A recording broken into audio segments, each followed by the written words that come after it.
हरे कृष्ण। आइए, आने वाला नया साल सभी को हैप्पी न्यू ईयर 2022। ये नया साल से सबसे पहले मेरा गुरु महाराज के चरणों में, श्रील प्रभुपाद के चरणों में मेरा भक्तिपूर्ण प्रणाम और समस्त वैष्णव साधु गुरु और सनातन धर्म प्रेमियों को मेरा हार्दिक अभिनंदन और दंडवत प्रणाम। ये नया साल से 2022 को भगवान कृष्ण, माँ राधा रानी और समस्त वैष्णव कृपा से सभी को आनंद और मंगलमय करे, ये मेरा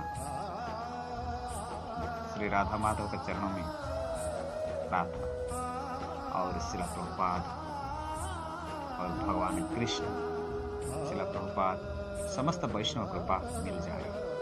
हरे कृष्ण।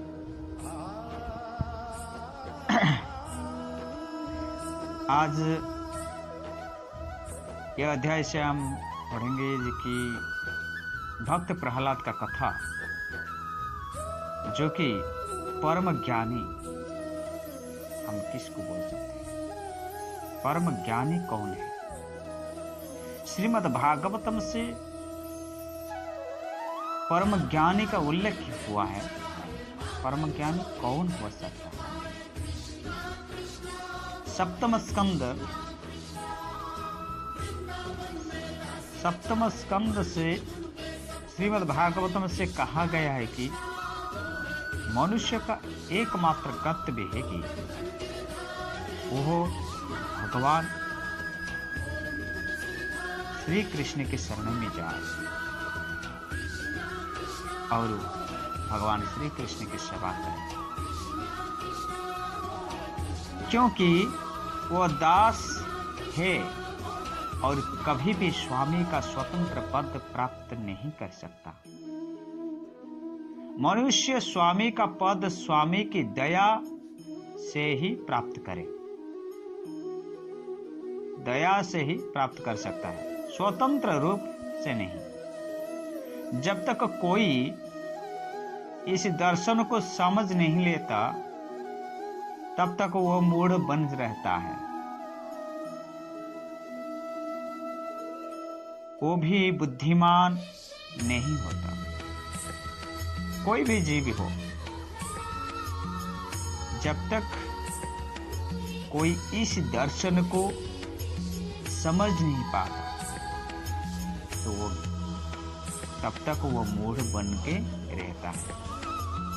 वो भी बुद्धिमान नहीं होता। जिन मूढ़ों, मूर्ख या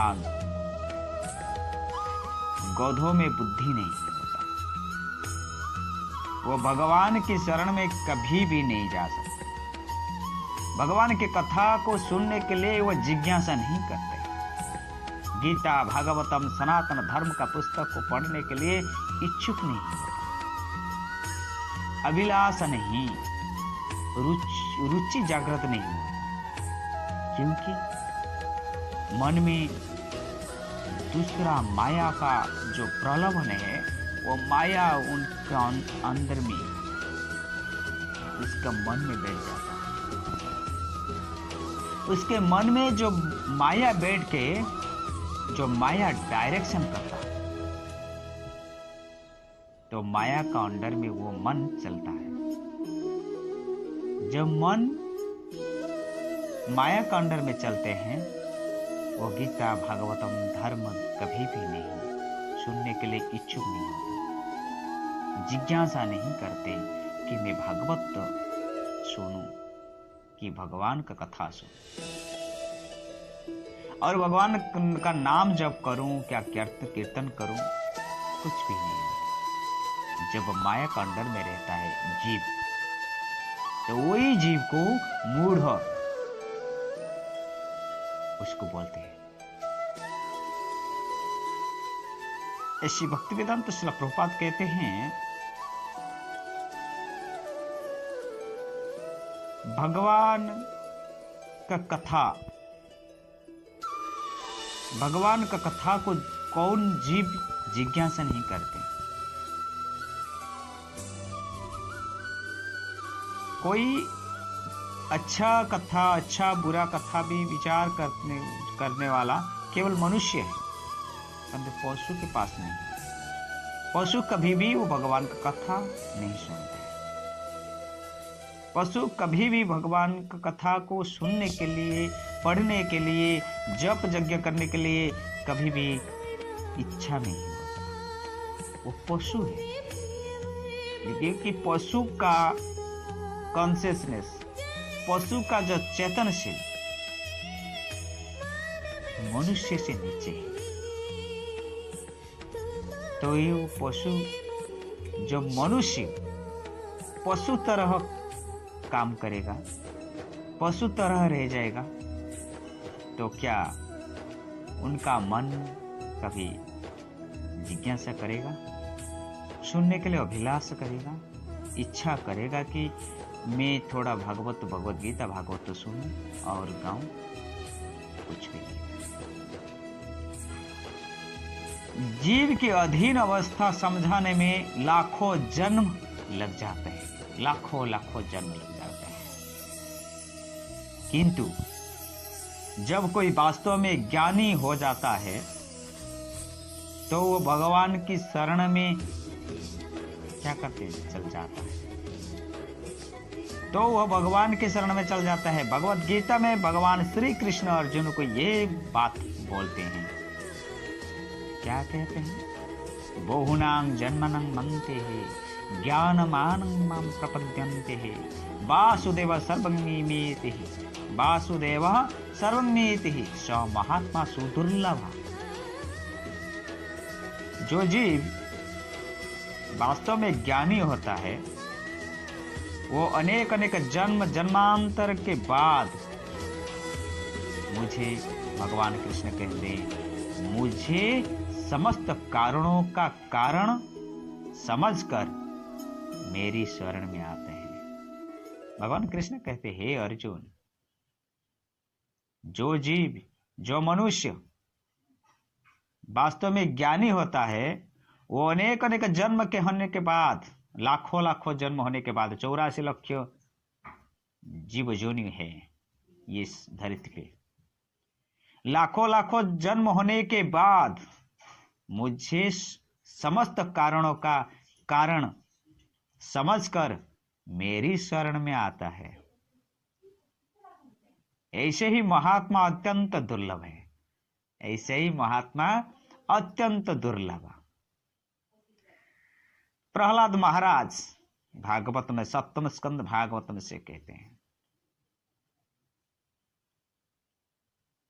प्रहलाद महाराज महात्मा भी थे, अतएव उन्होंने भगवान के चरण कमल में पूर्ण आत्मसमर्पण कर दिया था। भक्त प्रहलाद महाराज, उन्होंने भगवान के चरण कमल से पूर्ण समर्पण कर दिया था, अपनी आत्मा, अपने शरीर, सब कुछ भगवान के पास। उन्हें दृढ़ विश्वास था कि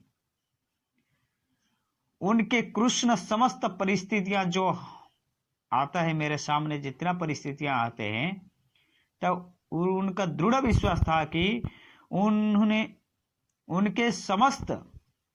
उनके समस्त परिस्थितियां क्या करते हैं? कृष्ण समस्त परिस्थितियां में उन्हें सुरक्षा प्रदान कर सकते हैं। ये दृढ़ निश्चित है, सुरक्षा प्रदान कर सकते हैं। भक्तों का मन में ऐसे दृढ़ निश्चित रहना चाहिए। माया कभी कभी हमको गिरा देते हैं, तो जब ये मन गिर जाता है, माया का अंडर में रहकर मन जब गिर जाता है, तब ये मन भगवान कृष्ण को छोड़ के माया का अधीन में रह जाता है। तो ये मन क्या करते हैं? ये शरीर, ये मन सब पाप कर्म में लग जाता है। तो ऑटोमेटिकली हमारा इंद्रिय, हमारा